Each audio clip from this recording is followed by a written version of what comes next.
Bueno, pues yo soy Lucía y en esta parte de la presentación voy a hablaros de la etapa del servicio. Ahí está. Bueno, nosotros somos estudiantes de la Universidad de Salamanca que estamos matriculados en una asignatura denominada Vacunapps y me gustaría pues mm, daros a entender lo que significan estas dos siglas señaladas. Nosotros estamos aprendiendo sobre las vacunas mediante un servicio a la sociedad. Esto es una metodología de enseñanza y aprendizaje muy distinta a la que estamos acostumbrados a llevar a cabo en otras asignaturas. Es un proyecto mucho más didáctico en el que nosotros aprendemos de una manera para mí mejor, en la cual partimos de una intención solidaria que responde a una necesidad social, que en este caso es que vosotros consigáis completar vuestro calendario de vacunación. Eh, con este proyecto lo que conseguimos o intentamos conseguir es cumplir uno de los objetivos que propuso la Organización Mundial de la Salud, que propuso 17 distintos objetivos en el año 2015, los cuales deben de cumplirse para el año 2030. Y en el objetivo número 3, que habla de la salud y el bienestar, en el apartado 3.8 se menciona que tenemos que lograr la cobertura universal, en particular la protección contra los riesgos financieros, el acceso a servicios de salud esenciales de calidad y el acceso a medicamentos y, en este caso, vacunas, para que sean seguros, eficaces, asequibles y de calidad para todos. Con todo lo que han mencionado mis compañeros antes, ya hemos desmentido múltiples mitos, hemos dado a entender lo seguras que son las vacunas e incluso mi compañera os ha hablado de lo largo que es el proceso de fabricación, de comercialización de las mismas. Entonces queremos que vosotros perdáis todos los miedos respecto a la vacunación y forméis parte del proyecto, siendo este uno de los objetivos que englobamos en el proyecto. También queremos que mejore nuestra salud porque el vacunarnos no solo nos sirve a nivel individual para mejorar nuestra salud, sino que también nos permite alcanzar una inmunidad conocida como inmunidad colectiva o de rebaño, con la que podemos evitar que se propaguen múltiples enfermedades y pues alcanzar el bienestar como sociedad. También queremos nosotros dar el servicio a la sociedad haciéndonos partícipes en el proyecto y vamos a ayudaros durante todo el proceso. Como he mencionado, formaréis parte del proyecto y para ello tendréis que firmar un consentimiento informado para que nos dé permiso a haceros las entrevistas de las cuales hablaré después. Y el objetivo fin y último del proyecto es completar vuestro calendario de vacunación de manera totalmente voluntaria y gratuita.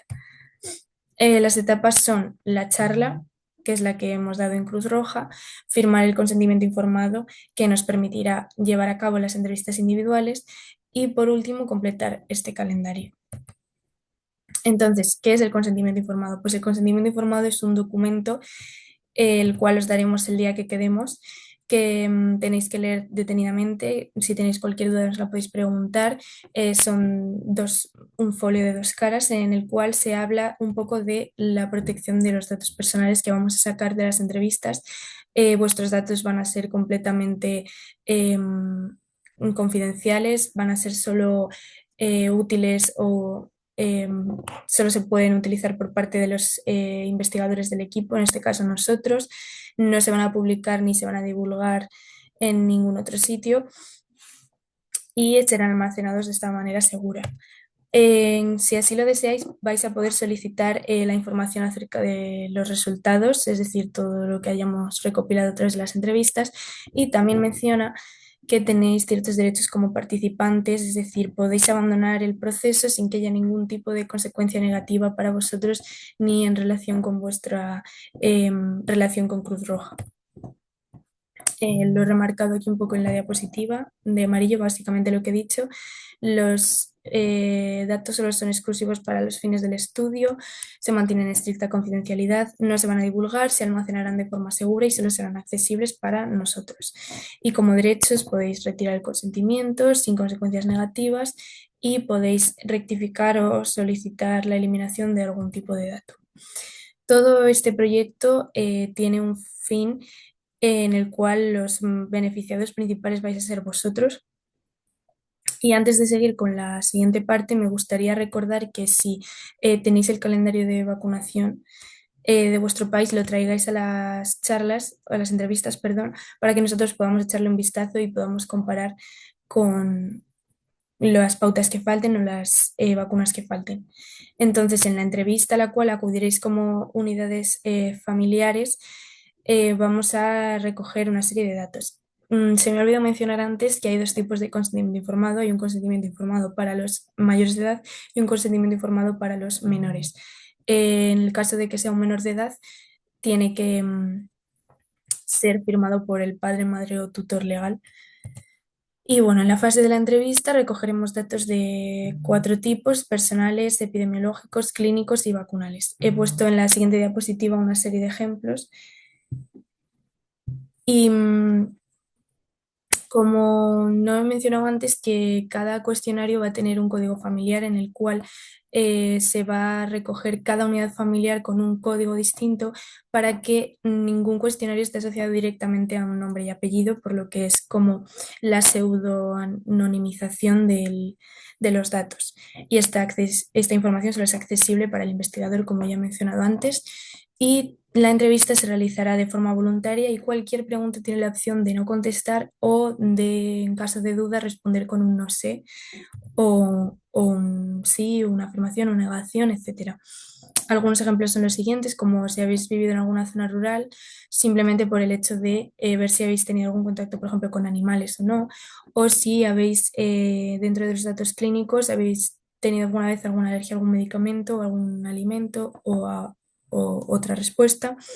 Por ejemplo, dentro de los datos de vacunación podemos preguntaros respecto a si habéis recibido vacunas de diferentes enfermedades, en qué pautas en los últimos años, y podéis también, si no lo sabéis, responder la opción de no lo sé. O, por ejemplo, una más personal: si fuma, en qué frecuencia lo hace.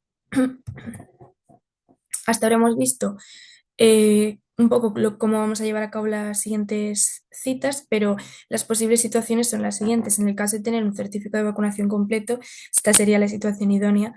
Por así decirlo, no tendríamos nada más que hacer, aunque probablemente este no sea el caso de nosotros. Entonces, en caso de tener un certificado de vacunación incompleto y que lo traigáis, nosotros podemos echarle un vistazo y ver cuáles son las siguientes pautas que necesitáis. Sin embargo, para confirmar, por así decirlo, nuestras sospechas, es muy recomendable que procedáis o accedáis a haceros una serología de la que voy a hablar después. Y en caso de no tener certificado de vacunación, como no podemos estar seguros de lo que se ha recibido y de lo que no, al igual que teniendo el certificado, pues también podemos acceder a realizar la serología o, en última instancia, llevar a cabo un calendario acelerado. La serología va a ser un proceso al cual los vamos a acompañar al hospital clínico, en el cual hay una serie de profesionales que se encargarán de tomar una pequeña muestra de sangre y con esa muestra de sangre se van a ver una especie de moléculas que se denominan los anticuerpos, que nos confirman qué vacunas se han recibido y cuáles no, si es decir, si estamos inmunizados frente a X enfermedades. Con esta serología no se puede ver ningún otro tipo de dato, así que es muy recomendable que accedáis a hacerla para completar las pautas que nos sean necesarias. Y por último, podemos llevar a cabo un calendario de vacunación acelerado en el cual em, se va a aplicar a aquellas personas de diferentes edades que no tienen constancia de su historial médico de haber recibido las vacunas recomendadas, siguiendo las pautas correctas.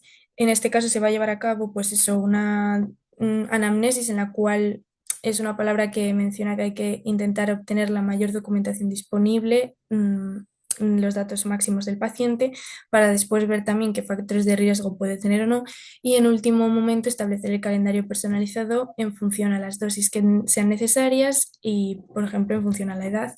He recogido dos ejemplos, como por ejemplo el calendario acelerado para menores de 7 años de edad, en el cual, si por ejemplo necesitamos aplicar la vacunación frente a la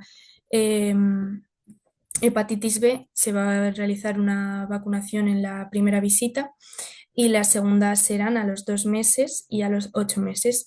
O, por ejemplo, para mayores de 18 años, si necesitamos aplicar la triple vírica, se realizará una primera dosis en el mes cero y la segunda dosis se realizará en el primer mes.